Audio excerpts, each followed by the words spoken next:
Today, we have the distinct pleasure of hosting two luminaries in the world of contemporary music, Kathinka Pasveer and Joseph Drew. This conversation takes place on a significant occasion as we delve into the profound and mesmerizing world of Inside Light. Inside Light challenges our perceptions of music, space, and light, creating an experience that transcends conventional duration. Today's conversation will delve into the intricacies of this piece, exploring its creation, interpretation, and impact. With his magnum opus Licht, Stockhausen's spatial acoustics make you feel as though you're a part of the music, experiencing it with all your senses. Inside Light presents selections from this 7-day work. When Stockhausen composed, he didn't just write music, he orchestrated our experience of time and space. So even though we are gathered at the Armory on a day without a scheduled performance, we are still inside Licht. Thank you for at least chuckling at that joke. I'll be here all week. Kathinka Pasveer is a distinguished flautist and longtime collaborator of Karlheinz Stockhausen and brings unparalleled insight into the composer's visionary works. Her expertise and dedication have made her a vital interpreter of Stockhausen's oeuvre, and her performances are renowned for their technical precision and emotional depth. Joining her is Joe Drew, a multifaceted musician and performer known for his innovative interpretations, deep understanding, and enthusiastic championship of contemporary music. Joe's approach to Stockhausen's work is both reverent and inventive, providing audiences with fresh perspectives on these complex compositions. His program notes for Inside Light, which I see many of you perusing, are both erudite and accessible. You can find the full biographies of both speakers today, as well as all the key artistic contributors to Inside Light in your house program. It's far too large to miss. Thank you for being here. I hope you will learn and engage. Please join me in welcoming Kathinka Pasveer and Joe Drew.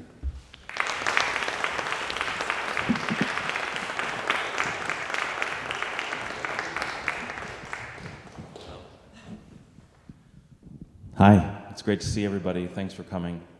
Some familiar faces. And I thought we'd start with just a really quick overview of who Stockhausen was, a very kind of violent primer of condensing this massive career. If he had died when he was 30, he would have already done enough to be one of the most important composers of the 20th century. He pioneered electronic music and spatial composition and total serialism, which was a really important system in the post-war era, but a very misunderstood system. And I think one of the things people overlook a lot is his sense of play and his sense of humor, which is all through his music. Even his most serious post-war music that people sort of associate as a brand name. Stockhausen is a brand name for post-war complexity, but as Kathinka can attest, he, at his heart, I think, was a very playful person. And that's suffused throughout his music, even though it might not sound like it at first. And just a quick introduction to my experience with him. I'm a trumpeter by trade. I was a trumpet major in school. I went to Yale as a trumpet major, and I knew a few of his works for trumpet, but not too well. And then I saw Marcus, his son, who's an amazing trumpet player, was teaching at the Stockhausen courses in Curtin in 2001. So I went and learned from Marcus, and I thought, there's a lot here that I had no idea existed for the trumpet, and these amazing pieces, and then all this other music I didn't know. And then I sort of included them in my repertoire and went about producing music through my company, Analog Arts, and doing whatever I felt like from year to year, but I was always doing Stockhausen's music. And when he was going to turn 80, I thought, well, we should do some big programming for this, and I emailed Kathinka and I said, I'd like to do some premieres in the US of some of his electronic music. Can we buy some tapes? And she said, yeah, of course. And we saw one that hadn't been done called Cosmic Pulses. And I said, what about that one? And she said, yeah, of course, yeah. But you have to either bring me over to project it, or you have to come to the courses to hear it. And I thought, oh, this lady, this is ridiculous. But of course, I hadn't been there since 2001, when Stockhausen was still alive. Unfortunately, he had passed by the time we were planning this 80th celebration. And so I went to the courses for the first time in 6 years and heard Cosmic Pulses and thought, she's absolutely right. I would have no idea what to do with this if she'd sent me the tapes and told me how to set it up. To hear it in person was absolutely vital. And I took the sound projection course the first year that it was offered at the courses to learn sort of the technique for projecting his music. And then we went on to produce some big projects like Klong at the Metropolitan Museum, and which we've taken to Montreal and to Philly, and Originale at the Kitchen, if anybody happened to see that, which was a lot of fun. And that's just my tiny little engagement with Stockhausen, which is a fraction of what Kathinka's is. So let's get to Kathinka and talk about, first of all, where you're from originally and how you met Stockhausen, and then, if you can, talk about your experience with him. Okay, I come from the Netherlands, and I was still studying at the conservatory in The Hague, flute, when Stockhausen, with his whole group of musicians, was asked by the director of the conservatory to come for a whole month to the conservatory to teach, give workshops, give concerts, different concerts every evening. And we as students were asked to prepare some pieces. And I will never forget, I played in the opening night in a wind quintet, Zeitmaße. That's the first time I saw Stockhausen. I heard his name in music history classes, but never saw the person. So I still remember him entering the Gemeentemuseum. I just saw this big, huge man, like in a ball of light. He had such charisma, I cannot even describe it. It was amazing. So he made a big impression on me, but also during this month, I saw all these interpreters, also instrumentalists, move on stage with beautiful choreography in beautiful costumes, and that's the moment I thought, that's what I want also, because I had taken dancing lessons and was always put on one spot to play the flute, and I was not allowed to move. And when I saw all these musicians, this freedom, I was very inspired. But after 1 month, he left the conservatory. I had 2 times the chance to work with him on 2 other flute pieces. And 1 week after he had left, at the end of November, I received a phone call from Kürten, where he lived. And it was Stockhausen. He said, you have to come to Kürten. I want to write for you. And I was still a student. Last year, I just had accepted a job as first flutist in an orchestra in Holland. But I thought, well, this is amazing. So I went to Kürten. That was, I will never forget, December 13th of 1982. And then we worked together a little bit for this week, and I experienced his whole life. And then he said, I want to compose the second scene of Saturday from Light. He was at that time starting on Saturday from Light, the second opera of Liszt. And he had a commission for a piece for 6 percussionists. And he said, I want to change it to a piece for flute with 6 percussionists, about which the percussionists were not very happy. But, and that is the scene which is now called Kathinka's Gesang, for flute and 6 percussionists.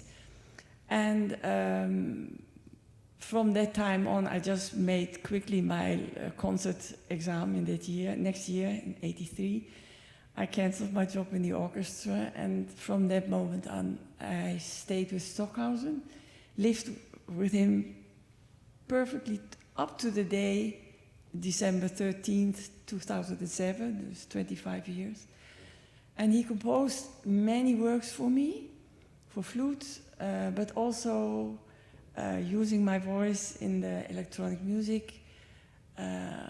And I was very fascinated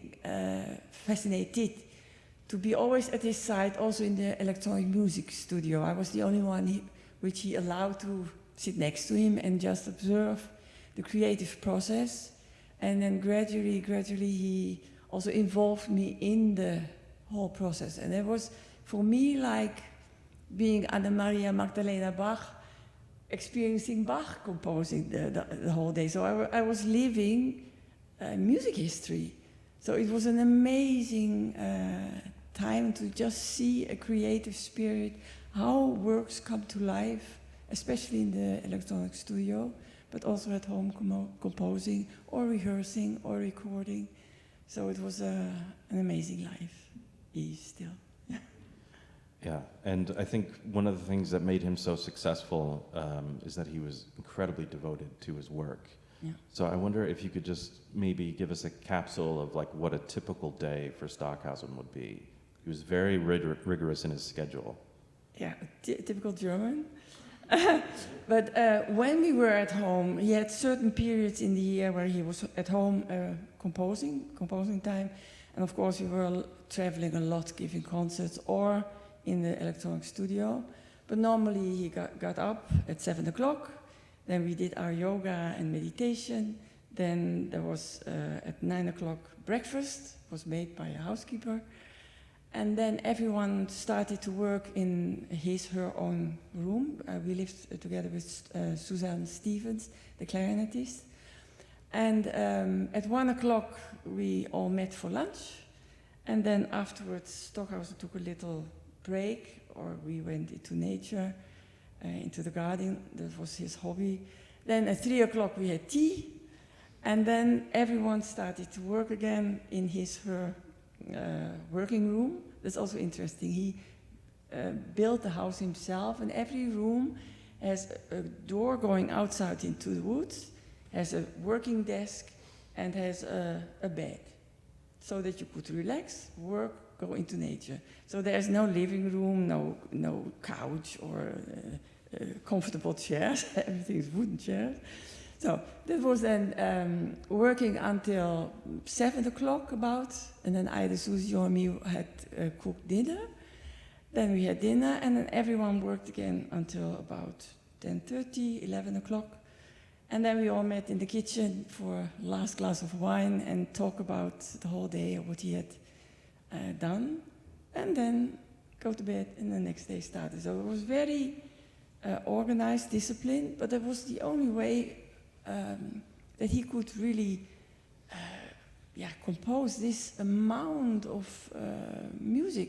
Because in 1977 he said, I want to compose now one work, and I know it will take me 25 years to complete it. So that's very daring. You can't just announce it and then don't finish it. So he had to plan his years very consciously. Yeah.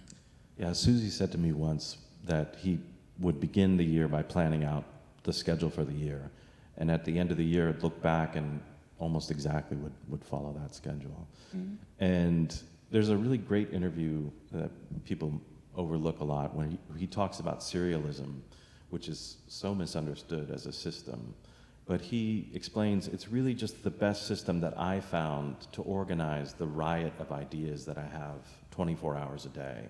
Even in my dreams, I have ideas about pieces, and there's just not enough time to deal with all of it. And the approach of serialism helped him organize those ideas and create this massive list of works, which contain such an eclectic range of music. And what we're hearing this week in Inside Leaks, and we're going to turn now to that program, is just a tiny little fraction of it. But even in this fraction, I think you can hear how different the music is from piece to piece. Yeah. And this music which we hear now was only composed as foyer music for the public to enter into the opera house and then just pass the music and go into the hall. So Monday greeting, Wednesday greeting, Friday greeting, and farewell when the public leaves the opera house. But then when composing it, or Invisible Choirs is a very soft background in the first and the last scene of Thursday from Night. But when Stockhausen produced this music, he said it's so full of details and so beautiful, so I should make it also available for special performances where it's just on its own so that the people really can dive into the music. But otherwise, you just pass through the foyer and that's it. So you would not get the whole structure and the whole beauty of it. Yeah, absolutely.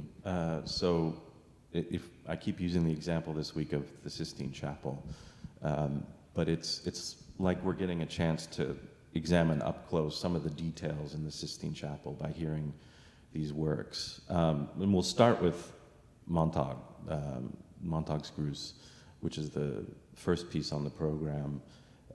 So this is the third opera of the cycle at this point. The first one is Donnerstag, and of course there is no order.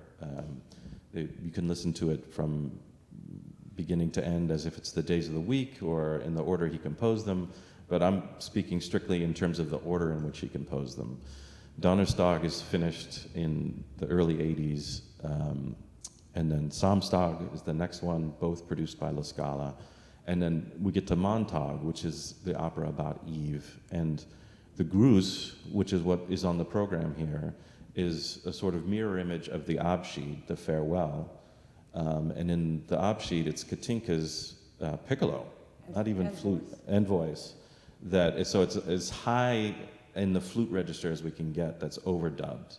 But in the Grus, we begin with the basset horn in the lowest possible register, and it sounds so great in there. It's like a physical force. And so the whole opera sort of progresses from these low, reedy sounds up into the atmosphere. And do you want to talk about the Grus? Yeah, just a little bit. So if anyone has heard the whole marathon or the both evenings, so the Monday greeting in the opera, it was meant that the people come in and the whole foyer is like underwater. And this is this atmosphere of wavy sounds, and the basset horn is transposed so low that even the breathing noises become like the sounds of the ocean. So at some pauses, Stockhausen now added some ocean sounds just to make this connection between the breath and the basset horn. But the interesting thing is, in Monday greeting, there are 4 differently transposed down basset horn layers, but the sound is stationary. So the basset horn sounds stay in their corner and don't move. So there's no spatialization in this part. In the next part, we hear invisible choirs, like choirs of angels. There are these choir groups, 8 groups of choirs, which slowly turn clockwise per section around the public. So there's no spatialization of sounds going through the hall. But if you notice well, you start with in your ear with the sopranos, you hear, next section, they're a little bit more there. And then they change during the whole course of the performance, like angels hovering above us. Then Wednesday greeting, we have the directions of sound. For the first time in this program, we hear really spatialization between the 8 loudspeaker groups. And that becomes even more intense than in Friday from Light, where you have 6 different layers really moving between all the loudspeakers. This is just to tell something about the spatialization. Yeah. And for Stockhausen, space was maybe his obsession more than anything. Was moving because you create such a visceral experience for the listener. If a sound is beginning behind you and then all of a sudden it moves around you. So if you were here for Gruppen, that's one of the big famous examples where the 3 orchestras circulate around that massive chord.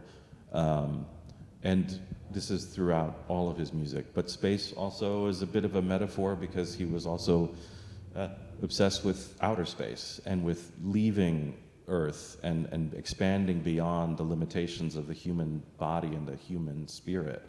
And so he had this very adventurous idea of space. And what works like this do is sort of open up our sense of space and time. And I think I certainly had the experience, Kathinka and I were talking about it, you do with so many of these works, you lose your sense of time as this music is swirling around you. And it might seem like something has just taken 30 seconds and it's been 10 minutes, or vice versa.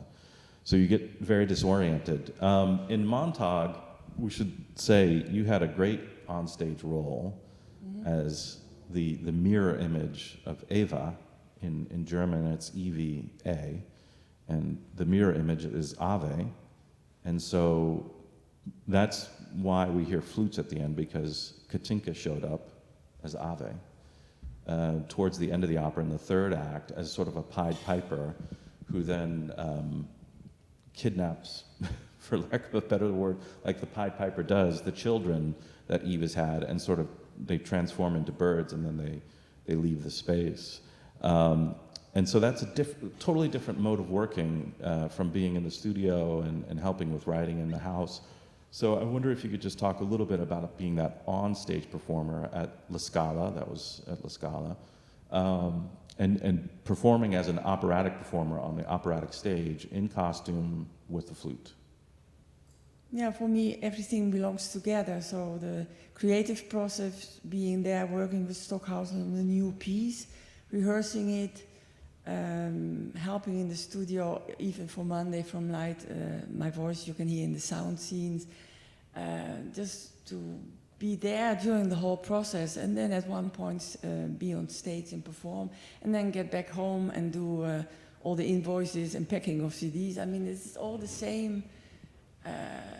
Yeah, we live for the work, and it doesn't matter what you do. It's all part of this big work. So it's okay. Yeah, that's another thing that Stockhausen, I think, saw before a lot of other composers. He was as famous as it gets as a classical music composer. You know, had Deutsche Grammophon contract, Universal Edition was his publisher, and he basically realized at a certain point I could set up my own shop and do things the way I want to do them, not have to worry particularly about sales, and just publish the things the way that I want them to be published. And that's another part of what Kathinka has done for the past, since 1983, did you say? Yeah. It's amazing, it was the same day. Yeah, it was funny because I was just living with Stockhausen, and then his assistant who typed the prefaces of the scores married and went away, and then Stockhausen said, "Oh God, what do I do?" So he had some interviews with ladies who could neatly type and so, but Stockhausen didn't feel a connection. And then I said, well, if they can do it, I can do it also, but I never had learned to type. So Stockhausen hired a private typing lesson lady for me. And I practiced it like practicing the flute for 3 weeks. And then I said, now, okay, I'm ready. Oh. So I took over also a part of the publishing company in producing CD booklets, scores, and everything, yeah. And those CDs and scores are the vital reference for anybody who wants to do his music. You get the CD, you get the score, and those are the ultimate reference. And you made the comparison earlier, but it is like having Costanza Mozart, alive and well, and be able to ask her questions, and Susie as well. The amount of knowledge that the two of them have is amazing.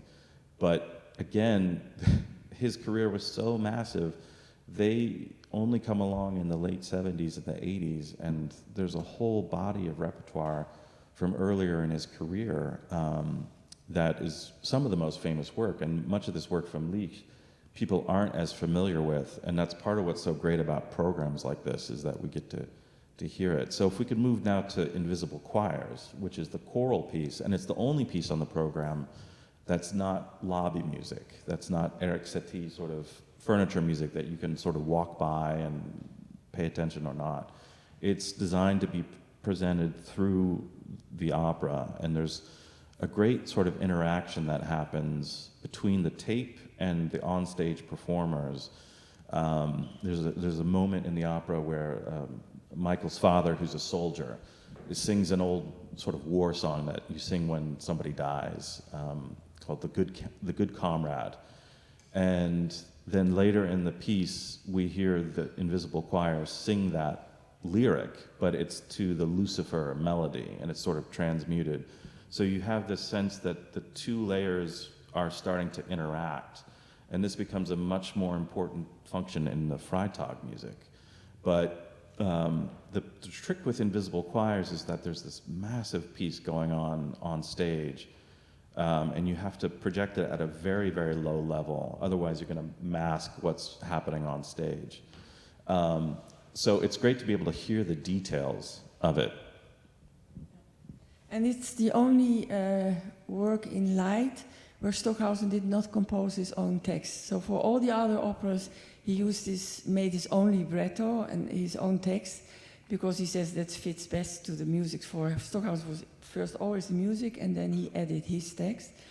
But the first part of Donnerstag, Michael's Jugend, was a commission by Resha Freier, was a Jewish lady who founded the Testimonium Festival in Jerusalem.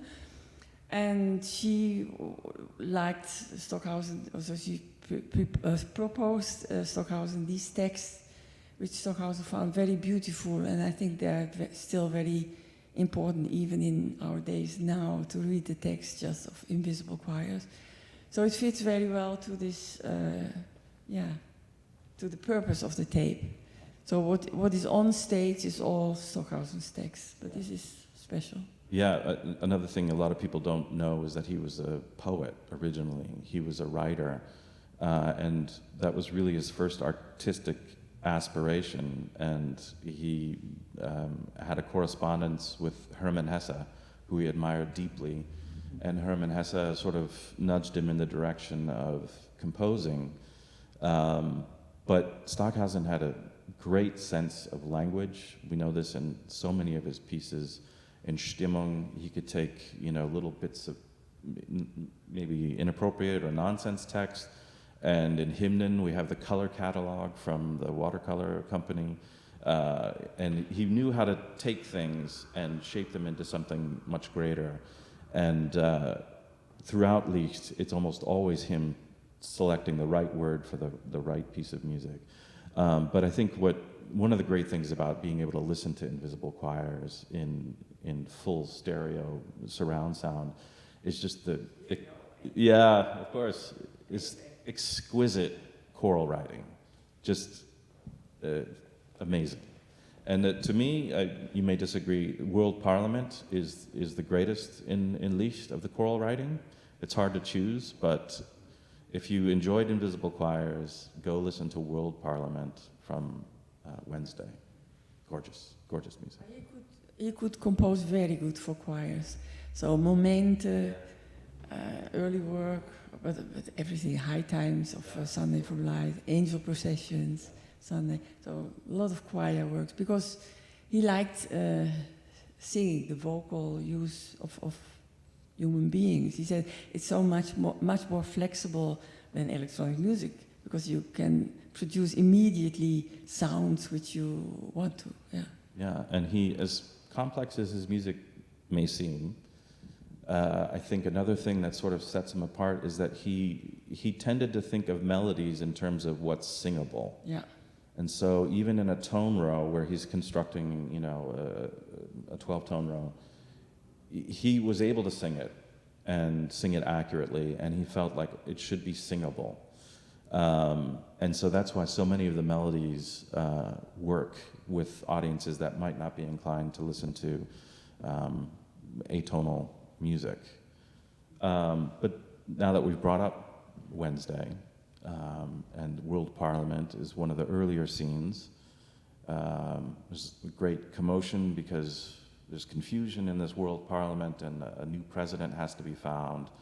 And then we have the helicopter string quartet, which is, maybe if people have heard of one piece from Licht, it's that piece, and they only know it by reputation. But he puts a person from a string quartet in an individual helicopter, and the four of them fly around and try and communicate with each other. And it's very much in keeping with the theme of the opera, which is about the difficulty of coordinating and collaborating. And the theme of the opera is about Michael, Eve, and Lucifer, who, when they tend to combine one-on-one, Michael and Lucifer tend to fight. Lucifer tends to tempt Eve when he's just with her by himself. But if we put the three of them together, this is the only opera where we contemplate the three of them working together, we produce some beautiful, magical results, like people in a helicopter making music.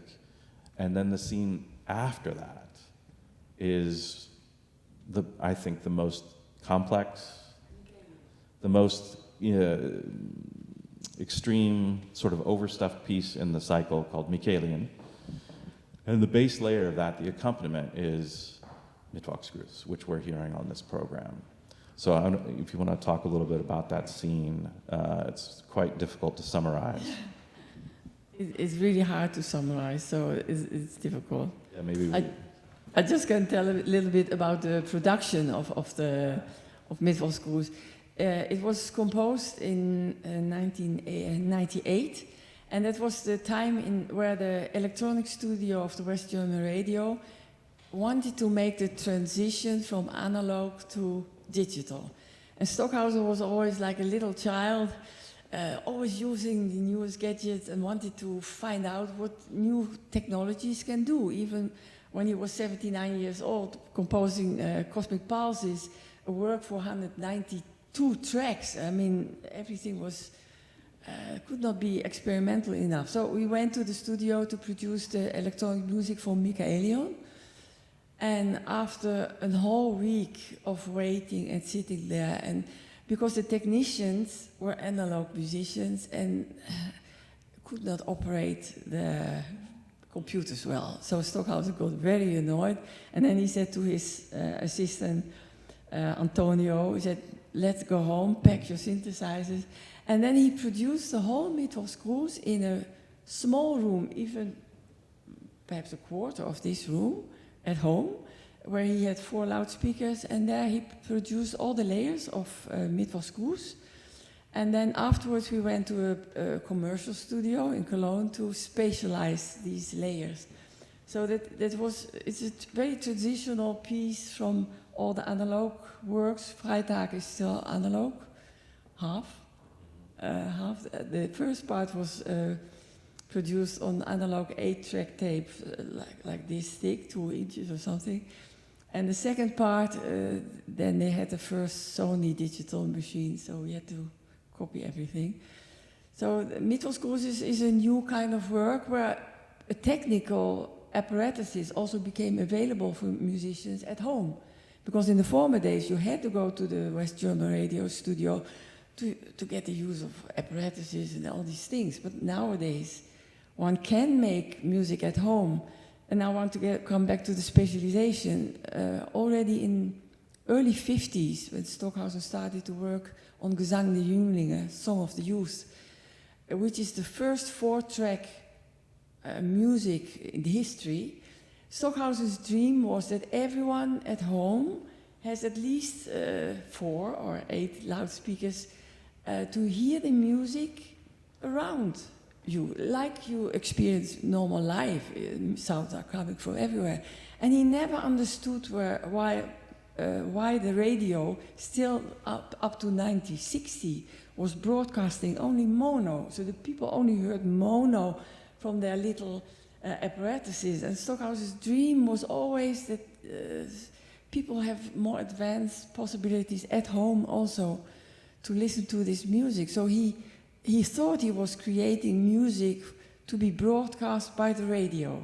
His 4-track works, Gesang der Jünglinge, Kontakte, Hymnen. But up till now, radio doesn't broadcast 4-track. And who has a multi-channel system? What you're talking about now, was that a result of his study with Nono? What? which part? The 4-track Yeah? 50s piece that you're talking about now. Ja. Gesang der Jünglinge. Song of the Youth from 56. My understanding is that he studied with Luigi Nono. No, he did not study with Nono. Nono and Stockhausen were friends in the early 50s, beginning 60s, and they met in Darmstadt.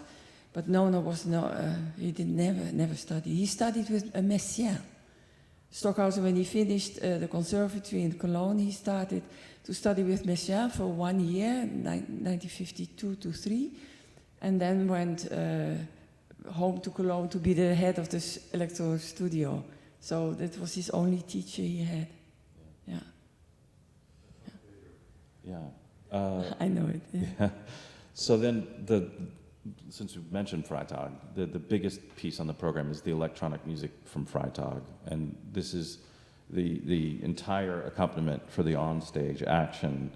And there's Not entirely, because in the opera there are 12 more tracks. right, yes, it's the bass layer, and then there's the onstage scenic action of in a typical opera that you have of people performing, and the basic story is the Garden of Eden story, but it's told through a different lens. But Eve is tempted and succumbs to temptation. But then there's this third layer, essentially, of couples that are in these isolated pods, and they appear at different times, and then these layers interact throughout the entire opera, and it's some of the most beautiful, I think it's rapturous music, like Elufa, and there's just really sumptuous melodies and writing and throughout the whole opera. And I wonder if you could talk a little about the creation of these synthesizer drones and the stretching of the formula to create the fabric for the whole opera. It's interesting what Joe just also taught, that the music is singable. So in the booklet, you have 2 pages of 4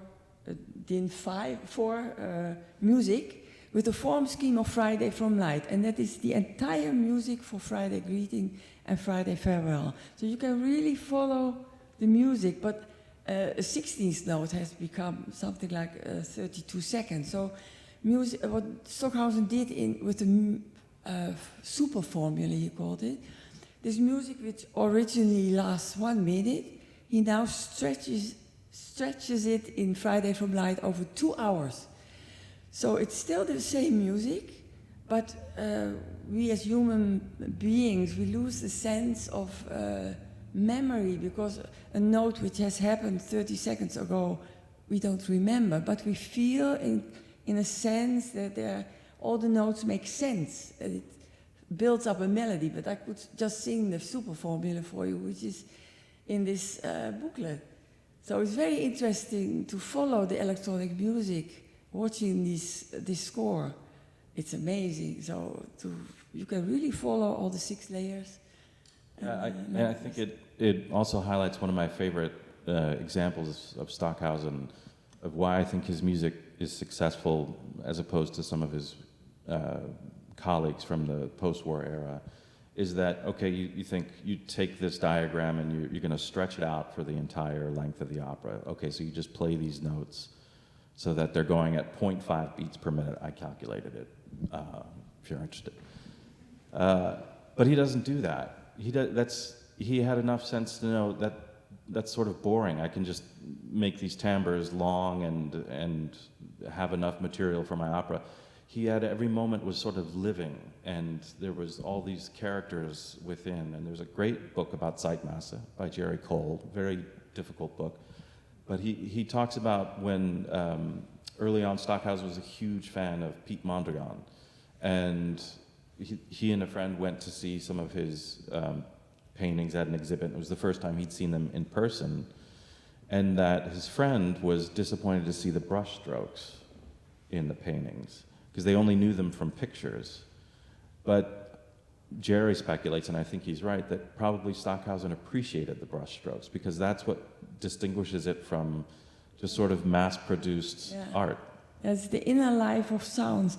For instance, if you look at the form scheme, there's 1 layer which is only an E flat. I think it goes for more than 32 minutes. So, but how to make this sound that it doesn't get into your ear and you get annoyed by this E flat standing there for an hour? And he made it as a sound like small crickets.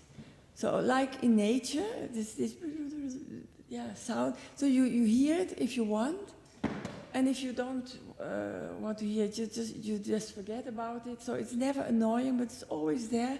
And this layer is so alive, very small steps around this pitch. And he was, Stockhausen always said, he was like a horse whisperer or something. He said, I'm a sound whisperer, because sounds liked him, and he immediately could always feel what a sound wants from me.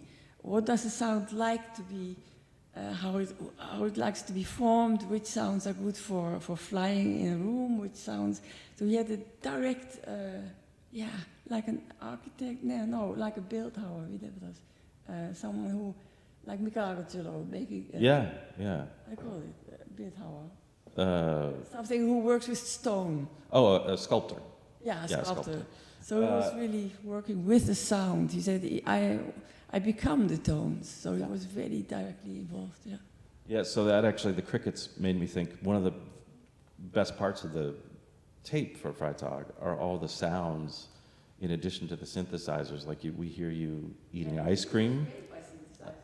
Well, the crickets, but then we hear you singing, but then we also hear you eating ice cream, don't we, at some point? Not in this Friday greeting, not in Friday greeting and farewell, but in the sound scenes. Oh, in the sound scenes, that's right. Yeah. There are 12 couples, always male, female. Yes. Like an ice cream cone and a mouth, or a typewriter and a photocopier machine, or cat and dog and so. So Stockhausen sang the male parts, and I sang all the female parts. And the playfulness comes through in that music. It's great.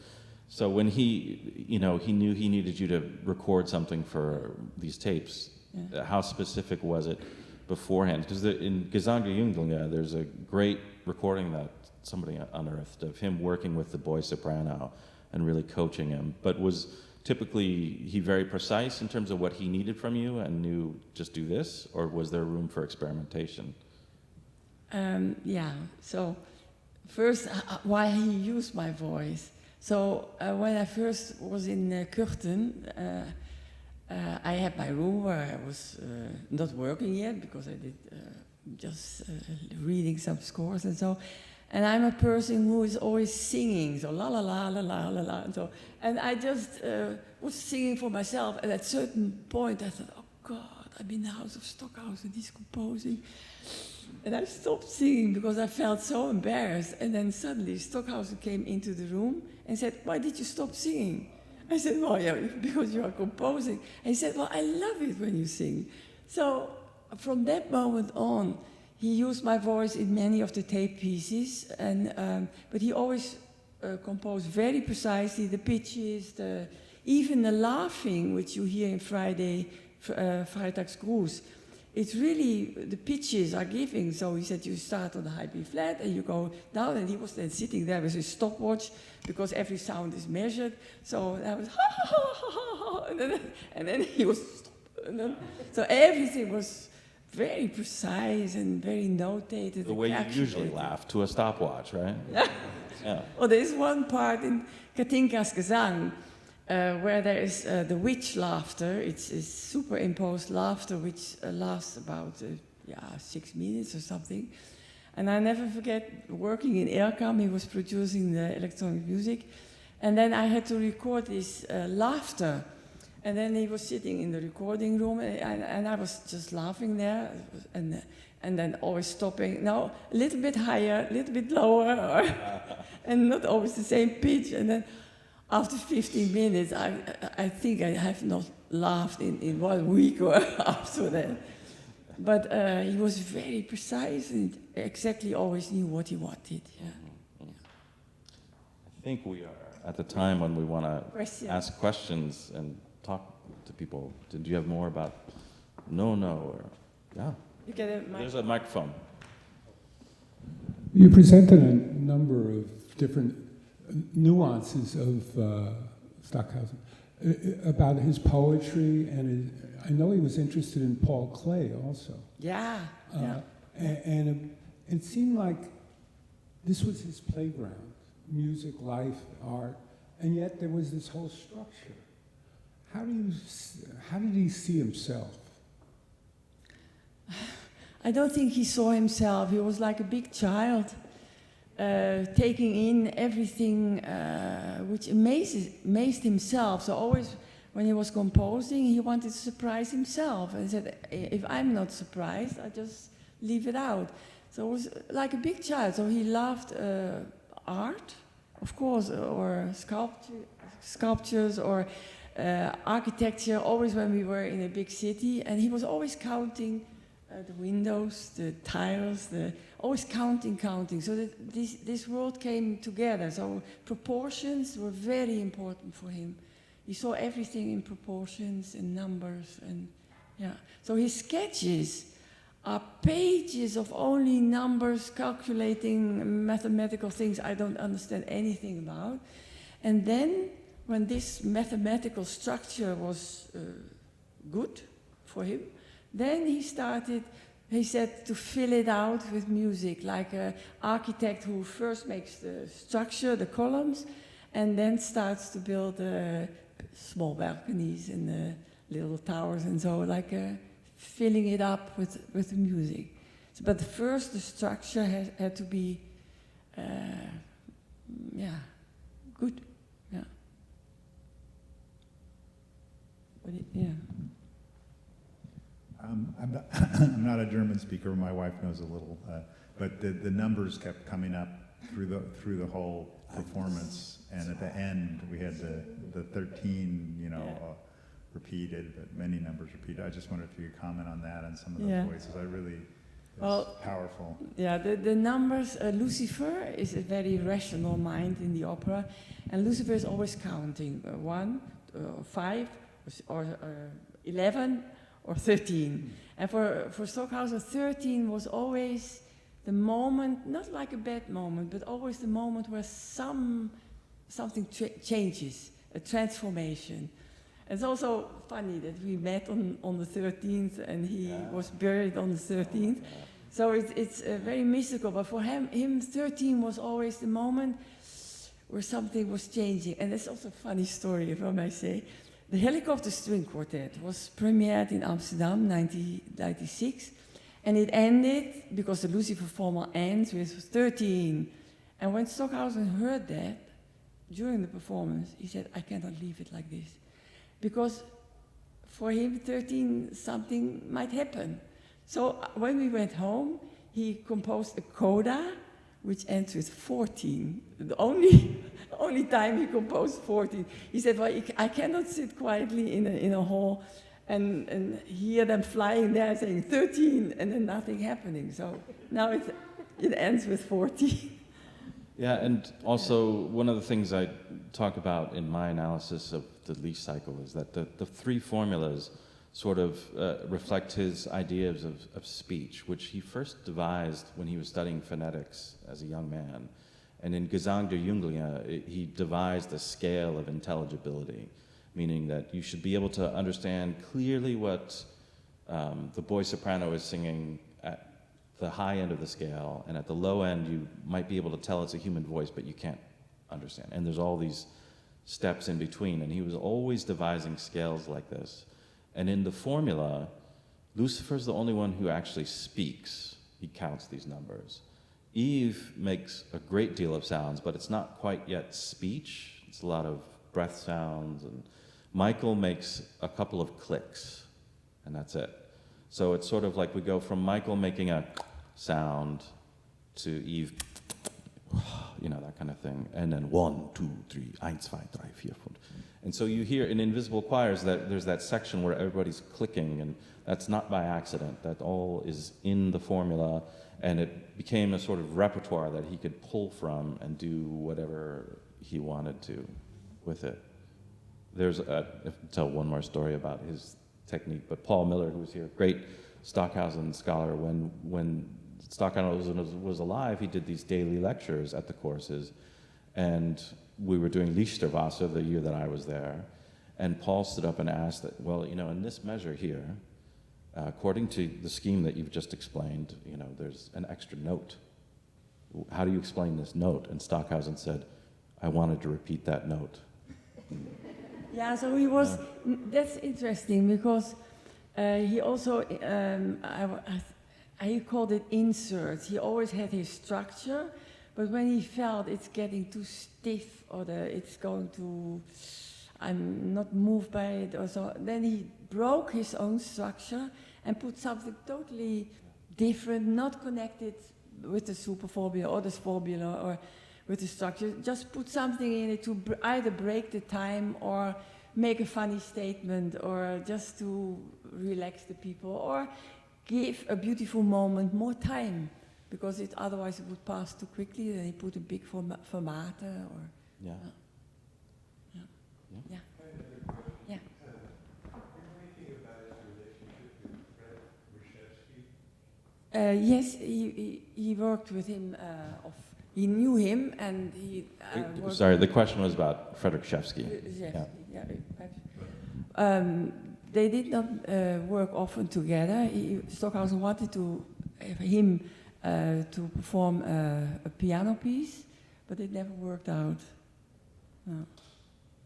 But he and Cornelius Cardew did Plus Minus. Plus minus, Yeah. but the recording never was. Yeah.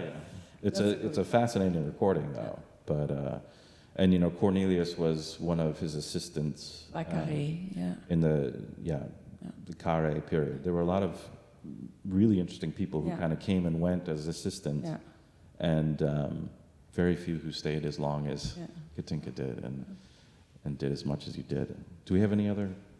Yeah. You mentioned a lot of European influences, but very few American, very few. So I wonder if he listened to American composers like Ives, Parch, Cage. In the early years, he had a good connection with Cage. He also invited him to come for concerts in the radio. He worked also, he gave a big lecture tour in America, so he met several composers. And I don't think Stockhausen was inspired by other people. I think he was more a generator. So he met through his work, attracted many artists and composers, but he never sat at home and listened to music. Of course, when we were somewhere at a festival where others were composed and of course performed, of course we went to the concerts. But at home, never listening to music or just in his own world, So his listening was predominantly with magnetic tape and live instruments, as opposed to phonograph, which would be listening to other people's recordings. Oh, it depends on the time. Later it was digital. When you did the Mozart, he was listening to all the Mozart recordings. No. When he was conducting, there's an interview where he said, no? No. He said, I listened to a bunch of them and the big problem is duration. No? Yeah, no. A bit so, he was really not. At his home, we don't have a radio, we don't have television, we don't have newspapers, still not.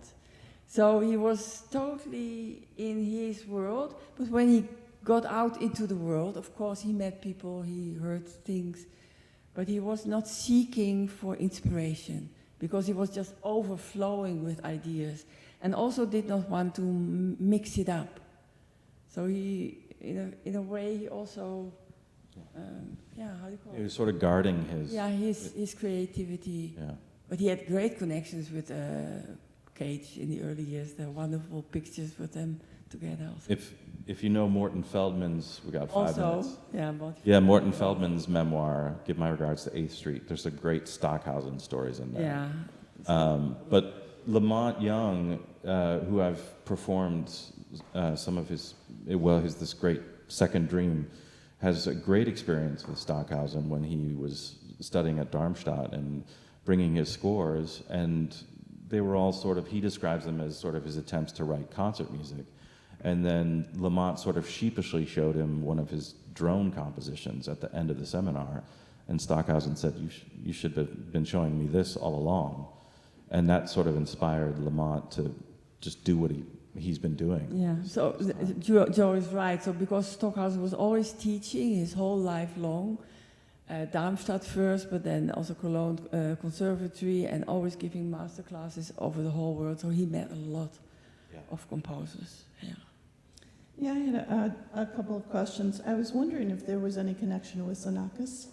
No. Just He did not just have a that connection. idea of moving the orchestra into the audience and playing with the sound in that way. Yeah, no, he never had a connection with Xenakis. Also in the time when I was with him, we never met him, no. Yeah. Interesting. And Yeah. I had one other, I'm a visual artist, I work with light a lot, so I was really interested. I went to part one, and as I was sitting in the audience, I was watching the lights and what was happening and the relationship to the body. What was really interesting with the lights that were spotlighting randomly people in the audience, this kind of conferring of a sort of immortality or moment of illumination randomly to people that were sitting there listening, and they became quite Moved by. like on stage but not, and I thought that was really interesting, or almost like they were being pulled up Yeah. by Yeah. the light, Yeah. which But I that- thought was really Yeah. fascinating. But Stockhausen always said, for listening, really profoundly listening to the electronic music, you have to be in the dark, close your eyes, and then only the inner fantasy is awakened. So Stockhausen never used visuals for his electronic pieces. But he always, after a few years, first years were everything dark, but then he started to project one small moon, because some people get paranoid in a fully dark room. He also, the exit lights, he always made black and everything. So these visuals, because he was always afraid that visuals would distract from the listening, because we are, as human beings, we are so visually orientated. But these lights and video, they are rather abstract and very delicate, and give us a more meditative approach to the music, help us concentrate on the music.